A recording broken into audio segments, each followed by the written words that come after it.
We've been through this a few times now. What is a private business? What does it mean? That you don't register. You don't register, that's one. You don't need to register, at least, that's one. The second you register, it becomes public, right? So you can't register, actually, yes? And Next.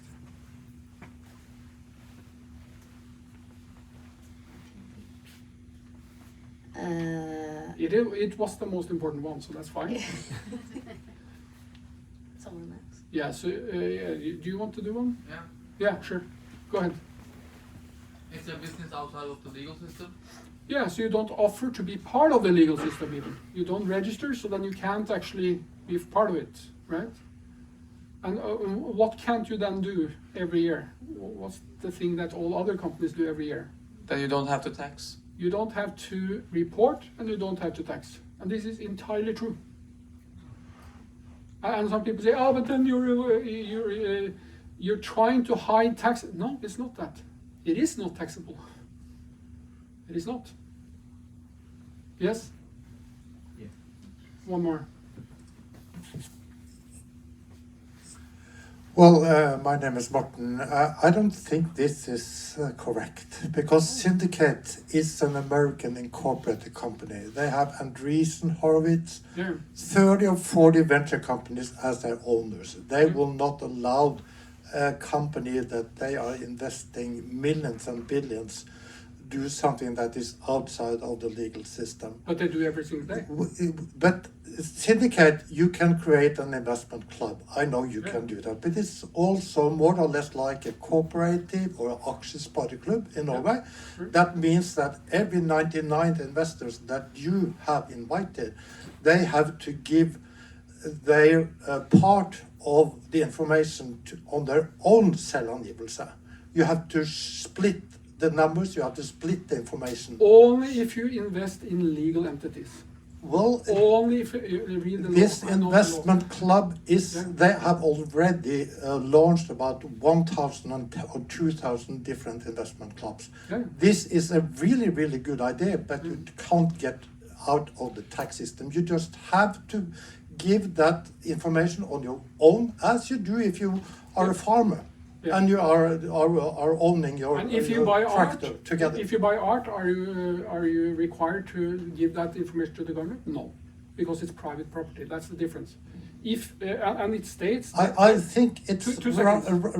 rather dangerous that you are sharing this kind of information with that disclaimer, which is wrong. It is I will stand wrong. by this any day, and I work with wealthy families that are in the private, and I can prove it to you. Who's the wealthiest Norwegian that is the head of the second largest fund of the world? Who is that? Do anyone know the name? Nicolai Tangen. What does he have? He has private property on an island, registered on the island, not offering any type of reporting to any governments anywhere. And why can he do that? Because it's his money, he already taxed it, he already reported it, but now he uses it for a private purpose, and it's a private family trust. And that means that, and he's told the government, they asked him about it, he said, yes, I'm doing it not to tax, I'm doing it to protect the funds from any prying or anyone that wants to, let's say they trip over me and they claim that I hurt them and then they sue me, like they do in the US all the time. So it's protected, it's not my money.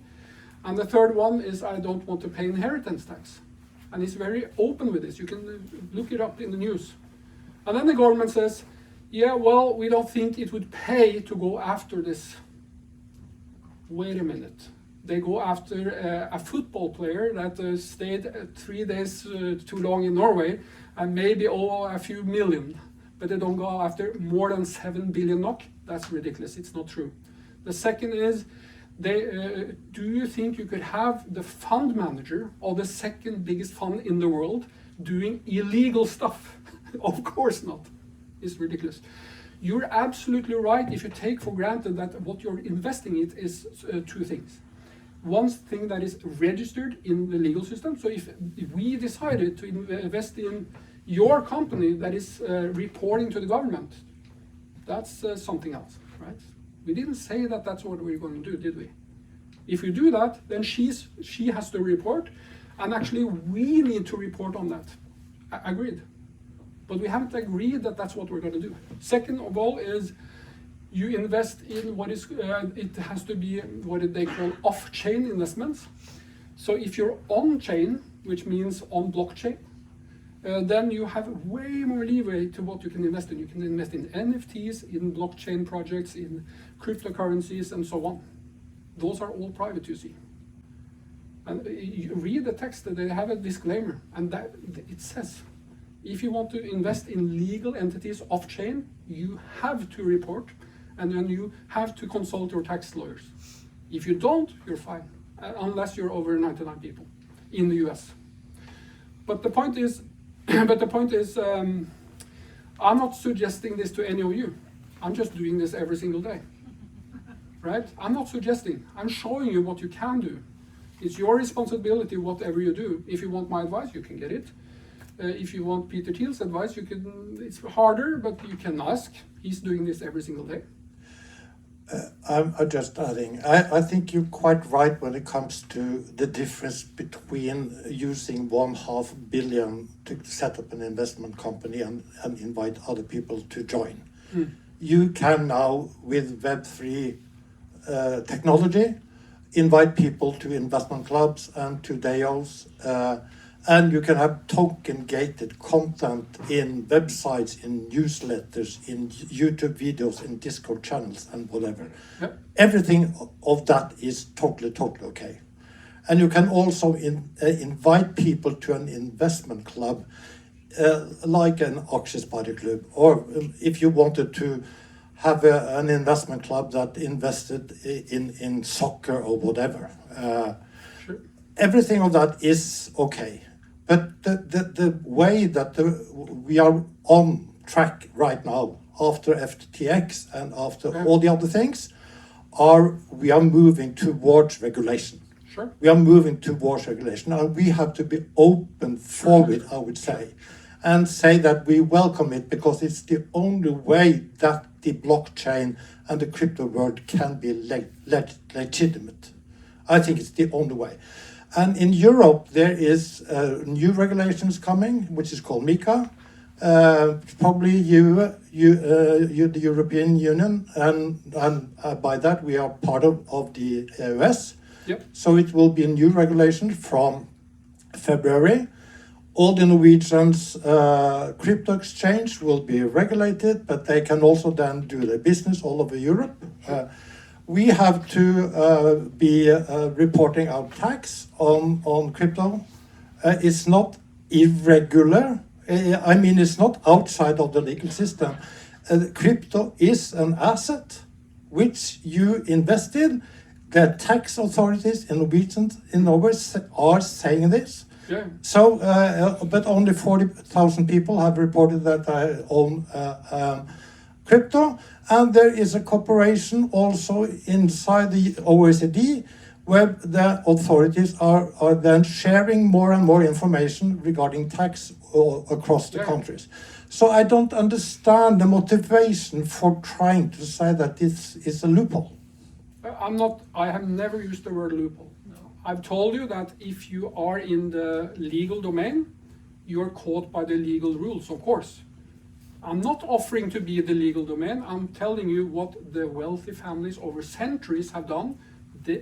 85% of all wealth in the world today are in private or business trusts, not registered with governments. Yeah, but that is a totally different topic than trying to get an investment club through syndicate or whatever type of system.